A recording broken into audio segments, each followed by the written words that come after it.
Good morning student, मैं Pramod Kumar Gupta, chemistry teacher, आपका online class में स्वागत है।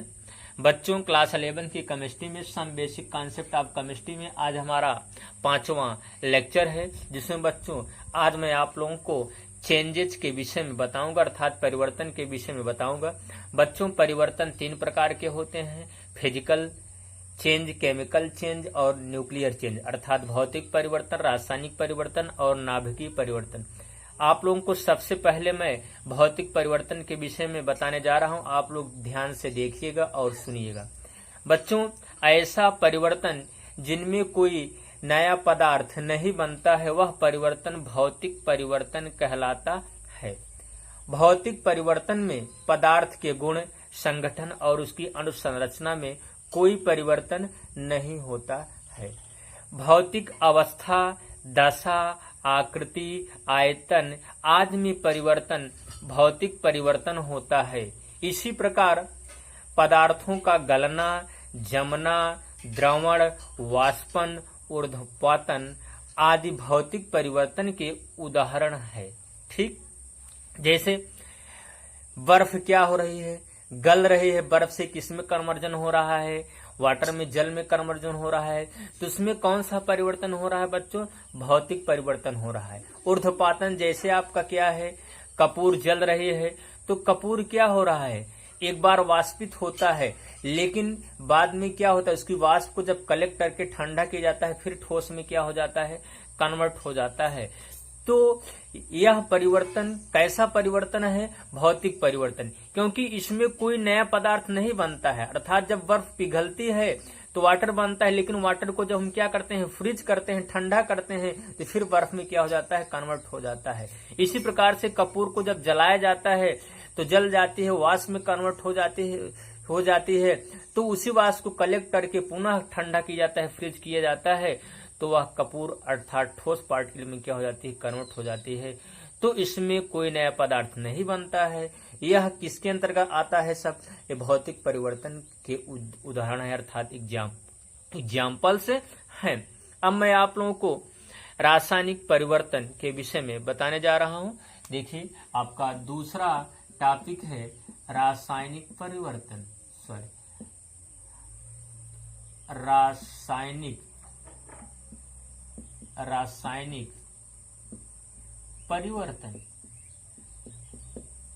परिवर्तन इसको इंग्लिश में बोलते हैं बच्चों केमिकल चेंज। कौन सा चेंज? Chemical change. तो ऊपर वाले में आप लोगों ने, अर्थात भौतिक परिवर्तन में आप लोगों ने पढ़ा कोई नया पदार्थ नहीं बनता है। तो इसी का अपोजिट क्या है आपका? रासायनिक परिवर्तन है, केमिकल चेंज है। तो ऐसा परिवर्तन जिनमें कोई नया पदार्थ बन जाता है, वह परिवर्तन रासायनिक परिवर्तन कहलाता है। जिनमें क्या होता है, कोई नया पदार्थ बन जाता है, तो वह परिवर्तन क्या कहलाता है बच्चों?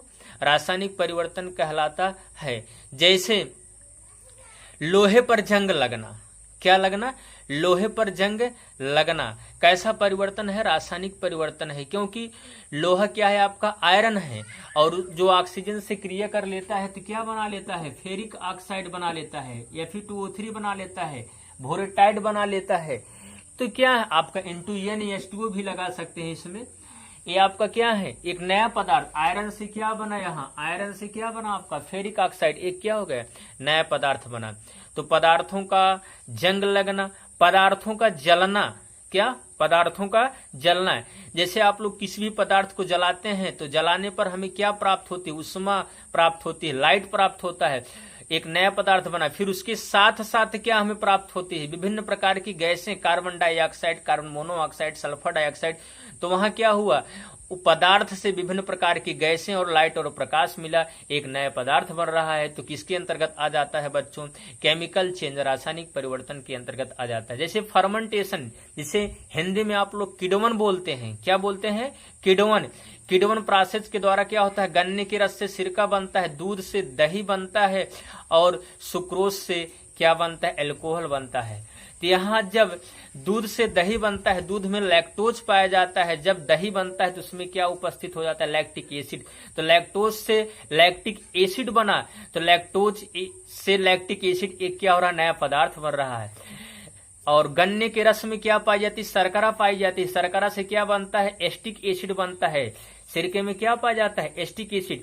तो शर्करा से क्या बना, एस्टिक एसिड, एक क्या बना, नया पदार्थ बना। एस्टिक एसिड क्या है, एक नया पदार्थ है। इसी प्रकार बच्चों फर्मेंटेशन का एक और उदाहरण है, जैसे शर्करा से, सुक्रोज से एल्कोहल का निर्माण। तो सुक्रोज से एल्कोहल का जो निर्माण हो रहा है, तो एल्कोहल मीन्स एथिल एल्कोहल। तो एथिल एल्कोहल एक का क्या है, नया पदार्थ है। तो एक इसके अंतर्गत आता है, रासायनिक परिवर्तन के अंतर्गत आता है। और भी एग्जाम्पल हैं, और छेपड़, उदासीनीकरण अभिक्रियाएं और अपघटन अभिक्रियाएं, ये सब किसके एग्जाम्पल्स हैं बच्चों, ये रासायनिक परिवर्तन के उदाहरण हैं। अब मैं आप लोगों को अगला परिवर्तन नाभिकीय परिवर्तन के विषय में बताने जा रहा हूं। कौन सा, नाभिकीय परिवर्तन। नाभिकीय परिवर्तन, नाभिकीय परिवर्तन, न्यूक्लियर चेंज। तो बच्चों ऐसा परिवर्तन जिनमें परमाणु नाभिक का संगठन बदल जाता है और एक प्रकार से दूसरे नए प्रकार का परमाणु बनता है, उसे हम नाभिकीय परिवर्तन कहते हैं। उदाहरण के लिए जैसे हमारा यही है आपका रेडियम 88-226 तत्व में से जब एक अल्फा कण निकलता है, तो रेडान 86 और 222 का क्या होता है, निर्माण होता है।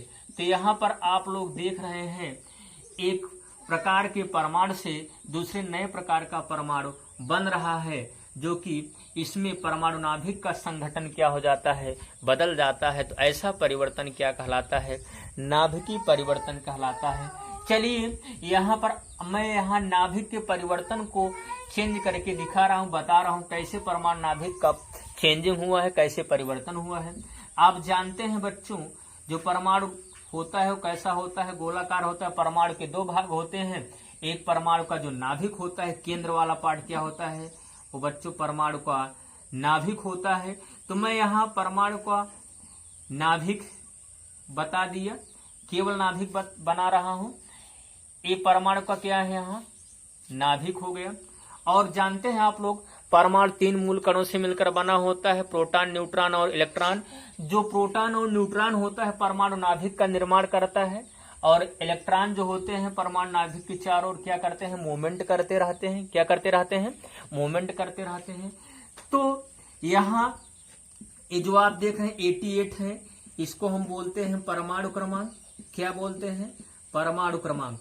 और किसी भी परमाणु में जितने परमाणु क्रमांक होते हैं उतने ही उसमें इलेक्ट्रॉनों की संख्या होती है, और उतनी ही क्या होती है, प्रोटॉनों की संख्या होती है। और ये जो ऊपर वाला लिखा गया है 226 लिखा गया है, ये क्या है, द्रव्यमान संख्या है। ये जो द्रव्यमान संख्या होती है, प्रोटॉनों और न्यूट्रॉनों को मिलाकर द्रव्यमान संख्या होती है, अर्थात प्रोटॉन न्यूट्रॉनों की संख्या के योग को हम क्या बोलते हैं, द्रव्यमान संख्या कहते हैं। तो यहाँ देखिए, इसमें हम जब इसके नाभिक में प्रोटॉन, ये नाभिक में बनाया हूं रेडियम का। किसका नाभिक है, रेडियम का। एक किसका नाभिक है, रेडान का। तो इसमें प्रोटॉनों की संख्या क्या है, 88 प्रोटॉन है। और न्यूट्रॉन, इसमें से हम न्यूट्रॉन संख्या में निकालना है। इस 226 में से हम 88 माइनस कर देंगे तो क्या हो जाएगा, 138 हो जाएगा। तो इसमें 138 क्या हो गए, न्यूट्रॉन हो गए। क्या हो गए, न्यूट्रॉन। तो अब इसमें हम देखते हैं, यहाँ 86 क्या हो गए, प्रोटॉन हो गए। और यहाँ जब इसमें से आप इसको माइनस कर देंगे तो 136 क्या हो गए, न्यूट्रॉन हो गए। अब यहाँ आप देख रहे हैं परमाणु नाभिक का संगठन क्या हो रहा है, कन्वर्ट हो रहा है, अर्थात चेंज हो रहा है, परिवर्तित हो रहा है। क्योंकि इसके परमाणु नाभिक के संगठन में 88 प्रोटॉन है, यहाँ 86 प्रोटॉन है। यहाँ 138 न्यूट्रॉन है, वहां यहाँ 136 न्यूट्रॉन है। तो ये क्या हुआ, यहाँ रेडियम से रेडान तत्व बनने में इन दोनों मतलब इसके परमाणु नाभिक का संगठन क्या हो जा रहा है, परिवर्तित हो जा रहा है, मतलब एक प्रकार के पदार्थ से दूसरे नए प्रकार का पदार्थ बन रहा है। ऐसा परिवर्तन बच्चों नाभिकीय परिवर्तन कहलाता है। मैं आप लोगों को अगले टर्न पर रसायन का महत्व और विस्तार के विषय में बताऊंगा। आप लोग ध्यान से पढ़िएगा और नोट्स बनाते रहिएगा। Thank you. जय हिंद, जय भारत।